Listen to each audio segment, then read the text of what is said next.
Audio Jungle. नमस्कार, India 24 times में आप सभी का स्वागत है। दरभंगा जेडीयू के राष्ट्रीय महासचिव सह पूर्व केंद्रीय राज्य मंत्री मोहम्मद अली अशरफ फातमी ने बिहार में महागठबंधन सरकार के कैबिनेट विस्तार पर मंत्रियों को बधाई दी। विशेष रूप से मदन सहनी, संजय झा व ललित कुमार यादव को मंत्री बनाए जाने पर मुबारकबाद दी है। मंगलवार को मीडिया से बात करते हुए कहा कि आज से महागठबंधन की सरकार पूरे तौर पर काम करना शुरू करेगी। यह कैबिनेट काफी संतुलित है, इसमें सभी समुदाय को प्रतिनिधित्व दिया गया है। आगे उन्होंने कहा कि केंद्र सरकार बिहार के साथ जो सौतेला व्यवहार कर रहा है वह नहीं होना चाहिए। बिहार को उसका बेसिक पैकेज का हक मिलना चाहिए। उन्होंने कहा कि मुख्यमंत्री नीतीश कुमार ने दरभंगा को एयरपोर्ट व एम्स देने का काम किया। मुख्यमंत्री ने जमीन भी मुहैया कर दी है, परंतु केंद्र सरकार आगे काम नहीं कर रही है। प्रेस वार्ता में जेडीयू नेता श्याम किशोर प्रधान, गोपाल मंडल, राशिद जमाल, अमरेश यादव आदि मौजूद थे। Thank you everyone. आप सभी पत्रकार भाइयों का हार्दिक अभिनंदन, स्वागत है। हमारे दाएं तरफ अमरेश यादव जी हैं और गोपाल मंडल जी, वकील साहब को आप जानते ही हैं, श्याम किशोर प्रधान जी, राशिद साहब जो हमारे मीडिया देखते हैं। तो आज बड़ी खुशी का दिन है कि महागठबंधन जो बना है नया, उस सरकार का आज विस्तार हुआ है और 31 नए लोगों ने आज शपथ लिया है और आज से महागठबंधन की सरकार काम करना शुरू कर देगी पूरे तरीके से। तो पूरी जो कैबिनेट है उसको हम बधाई देते हैं, मुबारकबाद देते हैं और ख़ास तौर से हमारे दरभंगा से मदन सहनी जी फिर से मंत्री बने हैं और ललित कुमार यादव जी मंत्री हुए हैं और साथ ही जो बराबर संजय झा जी दरभंगा रहते हैं और दरभंगा ही में काउंट होते हैं, तो संजय झा जी को भी मुबारकबाद देते हैं खास तौर से, क्योंकि दरभंगा से रिलेटेड ये सभी लोग हैं और ऐसे सभी लोगों को पूरे बिहार में मुबारकबाद देते हैं। ये मंत्रालय काफ़ी संतुलित है, जिसमें हर जात, बिरादरी, इलाके का ध्यान रखा गया और इसमें आबादी का भी ध्यान रखा गया है। अब दलित है तो उसमें सभी समाज के लोगों को रखा गया, पिछड़े में भी सभी लोगों को लिया गया, जाति में भी लिया गया। तो एक तरह से संतुलन कायम किया गया है और सबसे अच्छी बात है इस सरकार में खास तौर से 5 अल्पसंख्यक मंत्री भी बनाए गए हैं। अल्पसंख्यक से जो लोग आते हैं, तो ये भी बहुत अच्छा एक कदम है जिससे अल्पसंख्यक के अंदर कुछ दिनों पहले चिराग पासवान आए थे मब्बी पे। उन्होंने कहा कि मैंने नंबर 1 की पार्टी को 3 कर दिया। अगर दम है नीतीश कुमार को तो अकेले बिना किसी गठबंधन के चिराग पासवान से लड़के देखे चुनाव। अब चिराग अकेले बचे हैं पार्टी में, उनके बारे में क्या कमेंट किया जाए। ज्यादा बोलते हैं, थोड़ा एहतियात करें, अपना मेहनत करें, काम करें, आगे बढ़ें। तो मैं किसी को क्या बोलना नहीं चाहिए जितना हो। एनडीए बना था ना, पहले कितनी पार्टी होती थी अटल जी के वक्त में? 21 या 23 पार्टी। निगलते निगलते निगलते निगलते सबको निकल गए। अकाली दल को इतनी बड़ी पार्टी खत्म हो गई बेचारी, शिवसेना जो सही माने में स्ट्रॉन्ग उन्हीं के बलबूते वो वहां गए महाराष्ट्र और पूरी पार्टी को बर्बाद करने की कोशिश किया, हालांकि होगा नहीं, ठीक है ना। उसी तरह से बिहार के अंदर इनको कुस्ता गुंडा भारतीय जनता पार्टी को बिहार के अंदर हम लोग खुद चुनाव लड़े हैं 91 में, कोई नहीं इसको जो है ना, हम लोग तो समझते थे कि इनके जमानत जब्त होगा, एमएलए हो या एमपी हो, जनता यहाँ का झूठी समझती है, कहाँ जनता इनको साथ दे। ये तो धीरे धीरे ये समाजवादियों के साथ घुस करके धीरे धीरे, और अब क्या हो रहा था कि अगर नीतीश जी सही फैसला सही वक्त पे नहीं लेते तो धीरे धीरे निकल करके कहते कि आप जाइए, ये अजगर है। धीरे धीरे आपको एक पार्टी बची एनडीए में, बताओ, सिर्फ नीतीश जी का अविश्वास नहीं, पूरे देश के अंदर इनके खिलाफ जितनी, क्या बोले आकर के नड्डा जी, रीजनल पार्टी को नहीं रहने देंगे, तो नीतीश जी क्यों आपके साथ रहेंगे? आपको शर्म नहीं आती है? जिसके बलबूते यहाँ तक पहुंचे,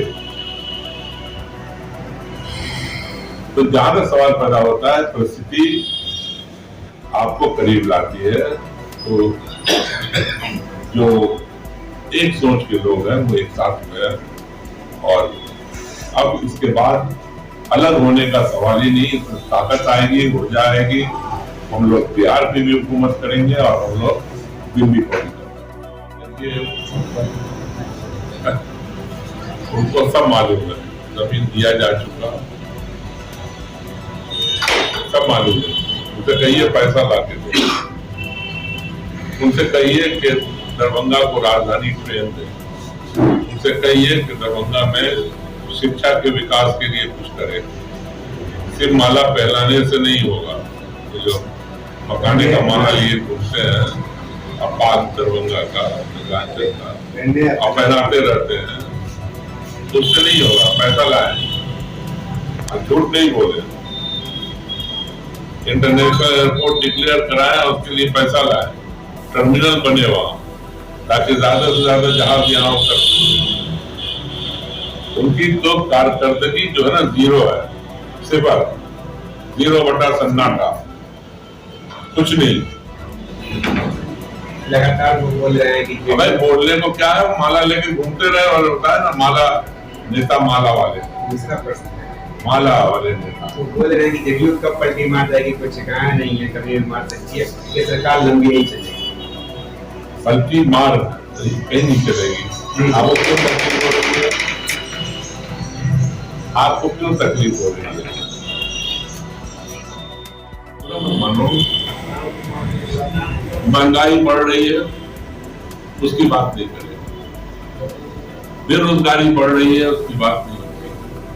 पहले कहते थे ना, जब डॉलर 1 रुपया गिरता है, बढ़ता है, तो नाक कट जाती है। आज नाक नहीं कट रही है, 80 रुपए हो गया डॉलर। पेट्रोल का दाम कहाँ था, कहाँ पहुंच गया पेट्रोल डीजल का, तो इनको कोई परेशानी नहीं हो रही है। रसोई गैस देख लो, खाने पीने की चीज है, आज जो तेल एडिबल ऑयल है उसको देख लो कितना महंगा हो गया। सिर्फ सस्ती चीज अगर कुछ है तो जो सोनिया गांधी जी ने फूड गारंटी जो स्कीम चलाई थी, उसमें 2 रुपए का चावल, 1 रुपए का गेहूं जो मिल रहा है, 2 रुपए 3 रुपए, तो वही सस्ता है।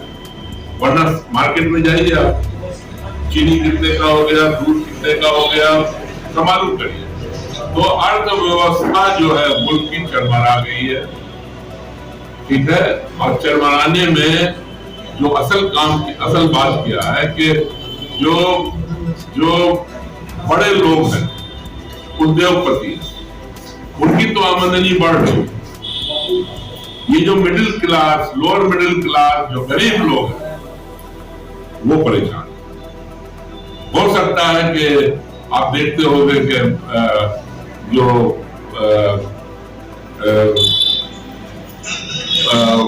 हिंदुस्तान के अंदर जो सेंसेक्स है वो बढ़ रहा है।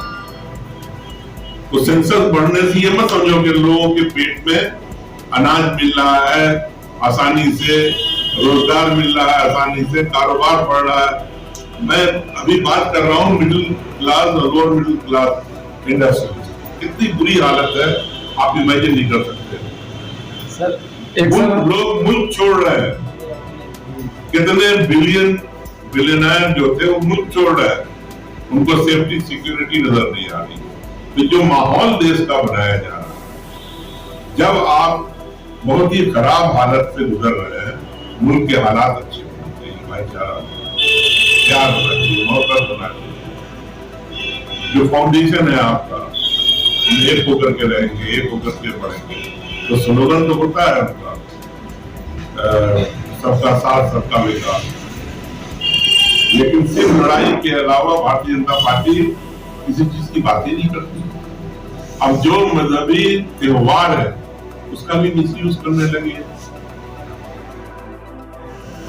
बहुत तकलीफ है बेचारे को, वो जीतने वाला है जी दरभंगा से लोकसभा हो या 10 का 10 असेंबली, खत्म हो गई कहानी भारतीय जनता पार्टी। सर एक कयास ये भी लगाया जा रहा है, देखो हम लोग चाहते हैं, हमारे पार्टी के अंदर बिहार के आम लोग चाहते हैं कि अब तक बिहार से एक भी प्रधानमंत्री नहीं, राष्ट्रपति हुए लेकिन प्रधानमंत्री नहीं।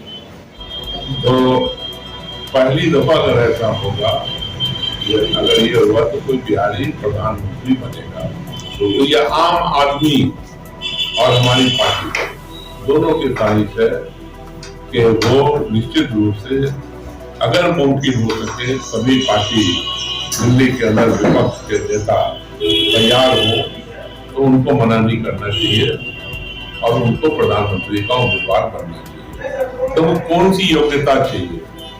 He is a very good administrator, और डेवलपमेंट में देख लो उनकी कारकर्दगी, कभी लूज टॉक नहीं करना, देश को समझना, संविधान को समझना, समाज को समझना, इससे बड़ी बात क्या हो? एक सुलझे हुए इंसान, कम बोलना, ज्यादा करना, इतना ना लोग बोलता है उनके खिलाफ, उनको तो नहीं देगा कभी ज्यादा खराब बोलते। और मैं आपसे बताऊं कि जहां तक लालू और नीतीश जी का सवाल है, आप लोग जानते हो या नहीं जानते हो, हम लोग तो बहुत करीब से जानते हैं कि नीतीश जी दिल से लालू यादव को अपना बड़ा भाई, और एक बार तो हाउस के अंदर भी कर दिया कि तुम मेरे दोस्त के भाई के बेटा हो, और वो मैं जानता हूँ कितने करीबी थे। अब परिस्थितियां बनती हैं और कभी कभी हो जाता है इस तरह का, तो दूरी भी होती है, नजदीकी भी होती है। तो अब मैं समझता हूं कि ऑल गेम इज ओवर। अब वो सब कभी नहीं होगा कि नीतीश जी बियॉन्ड लालू और लालू जी बियॉन्ड नीतीश। ये जो गठबंधन है ये प्योर है, पक्का है और अटूट और कंटिन्यू रहेगा, कभी ये टूटेगा। एक सवाल